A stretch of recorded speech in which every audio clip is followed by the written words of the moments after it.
So we've only one last objective to do, and that is to go to the church to confess our sins. So we're going to begin this like any good church trip, and we're going to go and buy some drugs. There's another health pipe dealer in this little back alley. And that's presumably the bouncer. Hey! Hi there. Is this everything? Yes. That'll be $200. And come again. It would seem that the health pipe dealers are indeed the best entrepreneurs in town, but well, that's kind of what Paradise is, really. It's a loose collection of drug dealers and psychopaths. Also, worth looking in bins. You can find good stuff in bins sometimes, and you can find petrol behind them. So, there's an area on this map that I'm not really going to explore. Off to the right there is a petrol station, and there's a workyard area to our right, but we also have this parking lot, and there's a very oddly hidden little stash of items if you go around here. Nothing too major, but, you know, it's worth getting it while we're here. It's to do with those vents, and it's a little bit of a jumping puzzle. I actually rewatched my review earlier on, and I was kind of surprised myself about how negative I was about the town of Paradise, and I will stand by that visually it is quite bland and a bit samey, but yeah, like I said, I do really like this town. I'm just... oh. Just another day in Paradise. Now, typically there are a couple of protesters up and to the left there, and, well, today is no exception. But I'm a bit worried because the random generator has given them grenades, but no worry, like any other situation, you can just hug the wall and get right on by. Now you're wondering, okay, you're heading to a church, and it's the next map over, so where is this bloody church? Well, it's not over there. It's behind here. Not sure what to make of that.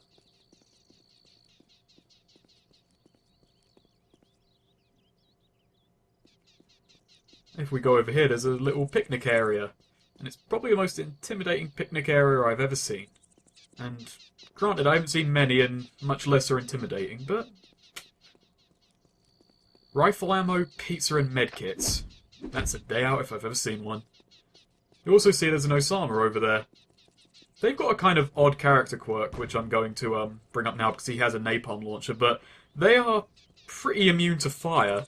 If you set them on fire, it doesn't really seem to do any damage. They do get stunned by it, so it's definitely worth setting them on fire if you need to, but it won't kill them. You need to finish up the job yourself.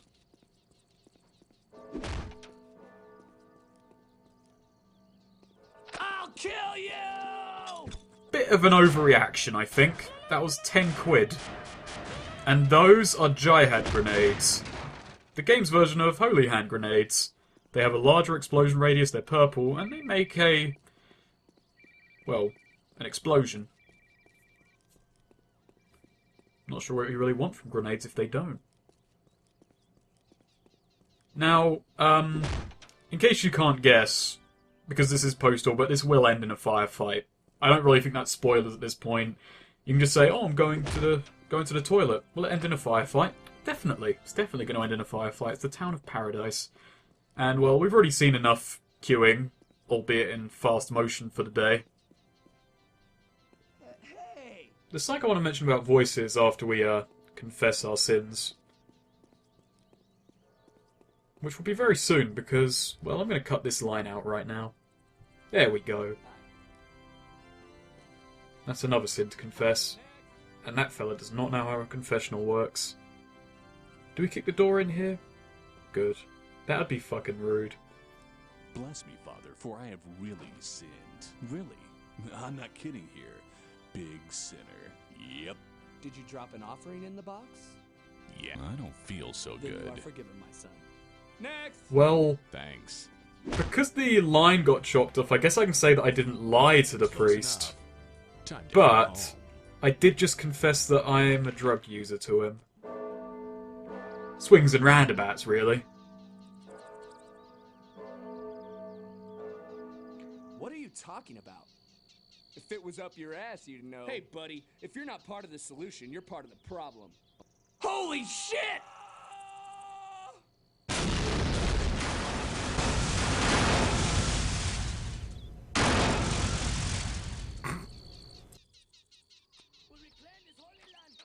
Come out, my peaceful brethren. It's time to deliver an ass-whooping of biblical proportions.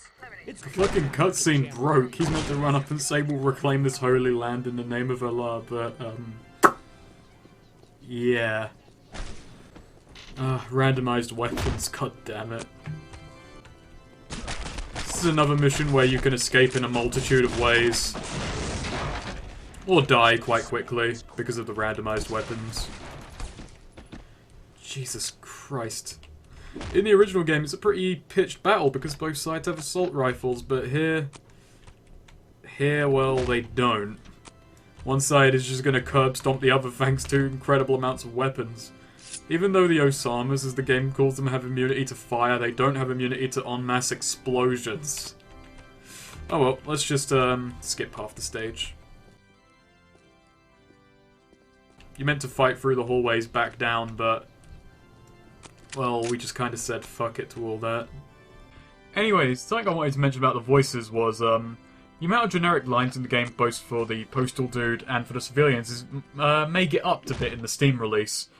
Because you see a fella called Marfy Black, he took some of the lines from Postal 3, especially for the civilians, where there was a far greater variety, and it also accounted for, well, different groups of people as well, rather than just generic lines for just every civilian, really.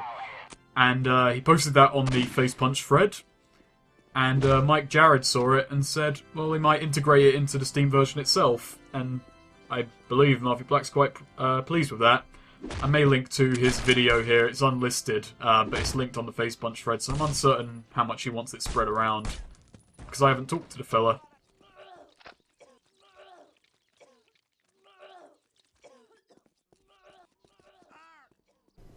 Yeah, typically all the civilians would be dead or, you know, out of the building because they evacuate, but thanks to the fact that any member of the AI in this game with a gun is more likely to fight, well, they're nonplussed, really.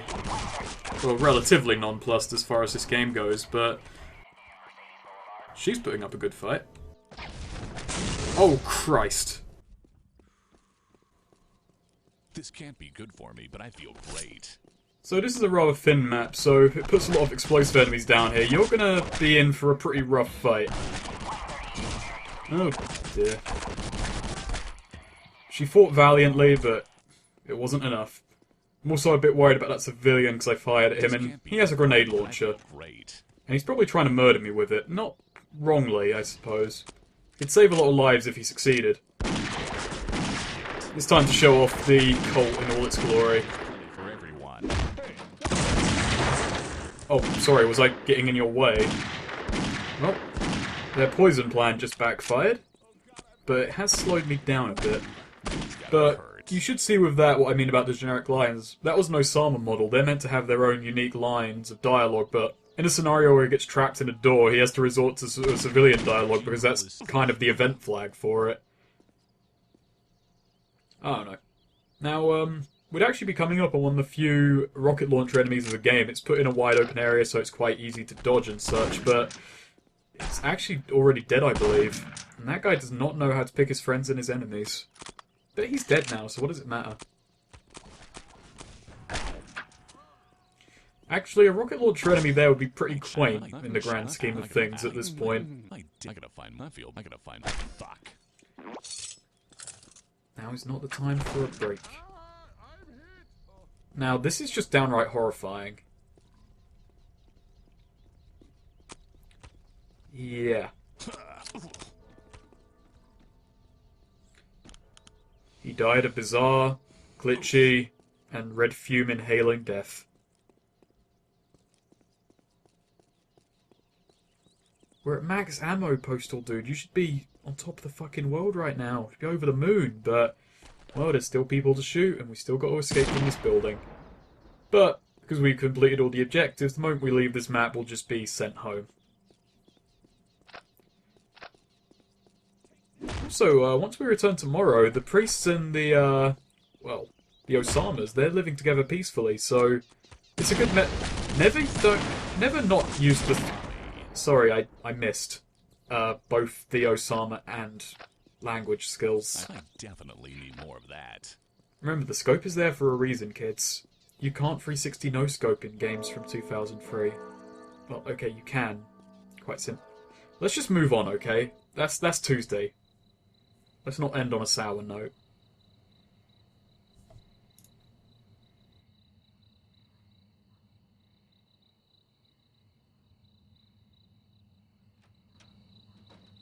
Hey, did you get Gary Coleman's autograph? I can get a small fortune for it on eBay. Right, a small fortune. Say, aren't those things more valuable after the person is, deceased? Yes. Why? No reason. Can I borrow your computer?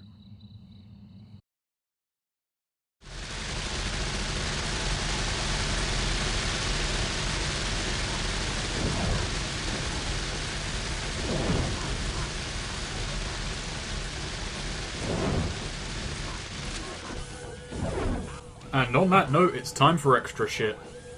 Our first port of call is making our petition just over 1,000 times more effective. Did I ask for cheese?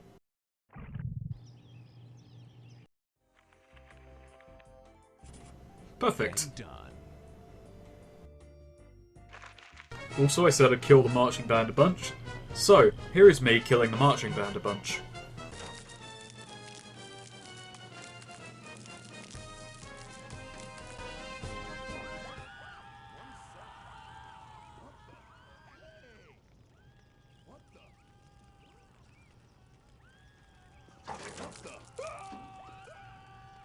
Well done there, mate. 10 out of fucking 10. Seriously, it's like he was looking for an excuse to kill himself. A weird note about your rocket launcher is that you have infinite rockets. The ammo is the fuel you use to actually power it. Also, if you use the primary fire, it locks onto whoever you're aiming at in the crosshairs. If you just tap it, the rockets will just pretty much drop. But this does mean it has a really fucking great rate of fire.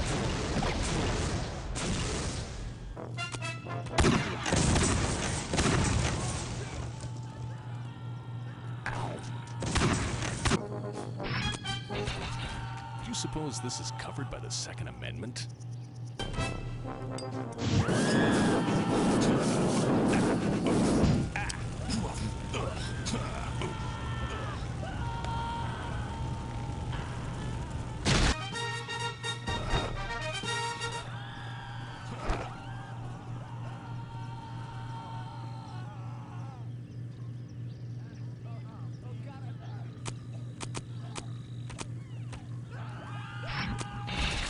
Yeah, that's what they all say.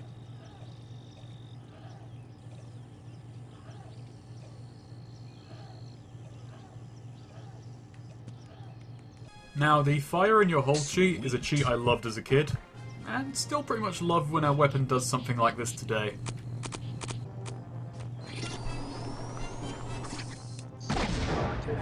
Remote-controlled rockets. Fucking love stuff like this. By the way, this isn't a mod-added cheat. This was in the base game too. I just love it. I mean, little cheats like this, you don't really see them too much nowadays.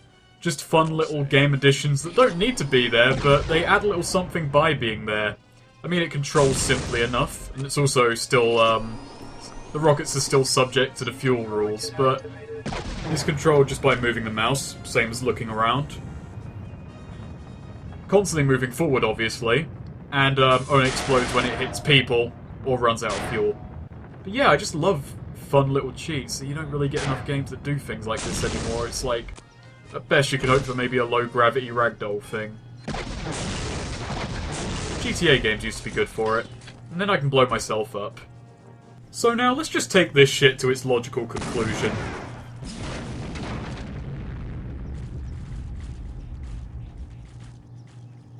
Fucking incredible. Fucking incredible. Yeah, fucking incredible. That was fun.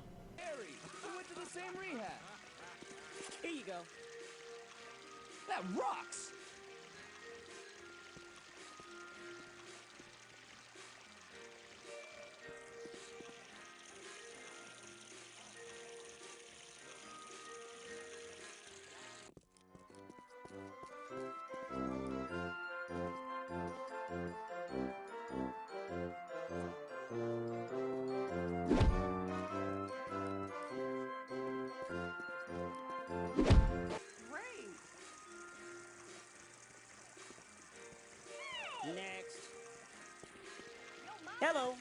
Mr. Coleman. I love facts of life. You ever do that leather Tuscadero chick? You still here? It's from my mother, I swear. Yeah, sure it is. If I see you selling this on eBay, I will come to your house and kick your narrow ass. Close enough.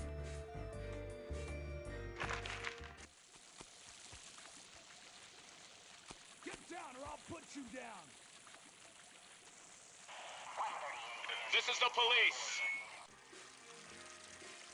Send out the former child actor. We have a warrant for his arrest. Go back to the donut convention. I ain't going nowhere. We're serious. Send Gary out now and nobody gets hurt. Lieutenant Grossman tried to warn us. I'm not going to the joint. Rest in peace, Gary Coleman. You are one of the hardest bastards in this game. Let's show something off about Gary Coleman's hitboxes. They're just regular NPC hitboxes, so he's got some kind of blood magic going on up there. Now, that's not how I actually got Gary Coleman's autograph on this, on my, extras run, so let's cut now to how I actually got his autograph. It was via use of catnip, the super jump cheat on Super Mario, and a copious amount of rocket launcher fuel. Gary Coleman resisted most of the blasts.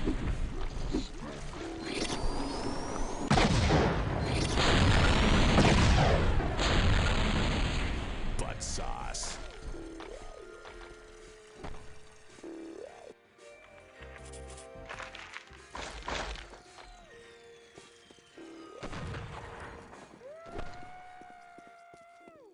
Did you know that Gary Coleman is also immune to fire? You like that?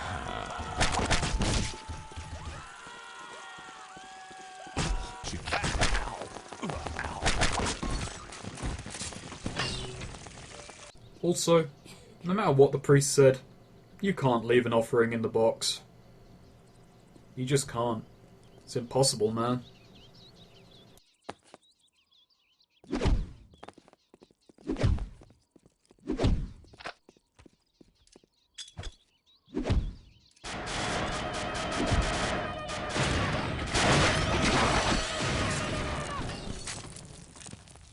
Problem. Holy shit! We reclaim this holy land in the name of Allah. Prepare to die, infidels. Yeah, it's kind of a weird state of affairs when the actual version of the cutscene is what turns up in the extras video, but that's just kind of how Postal 2 is, you know? Sweet. Now, there's also a super speed cheat called Supersonic, so let's combine that with a bit of catnip and just basically speed our way out of the level because I just feel like it. Just showing you the most ridiculous way to pacifist run a level, and also to show off this little route that I looked at in the extras video, well sorry, in the main video, but decided not to go through due to explosions and poison gas. It's a lot quicker, really. But, you know. Also, here's the rocket launcher enemy that would typically appear in non-Insano modes. Just hang out with him a bit, get his picture. Maybe, no, not kill him, just leave him to his own devices and leave.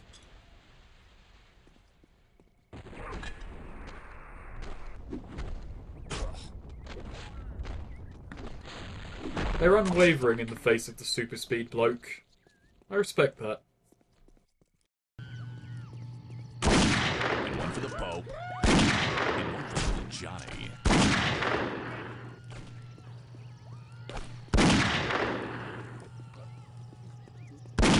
And one for Bobo the Space Monkey. And one because you're fugly. And one just because I can. And one because I have ammo left. Now, just because we're here, this is actually the room in the library I missed. I didn't really lose out on much by not finding it first time around. Hello. Hi there. There's a late fee on this of $40. Fuck you. I'm sorry. Thanks. If you say so. So, yeah, in this game there's no good reason to pay up the library fee. Just drop it in the Dropbox and move on. Save your money. The library's going to get burnt down anyway, it doesn't make a difference. That $40 doesn't save the library. Time you showed up.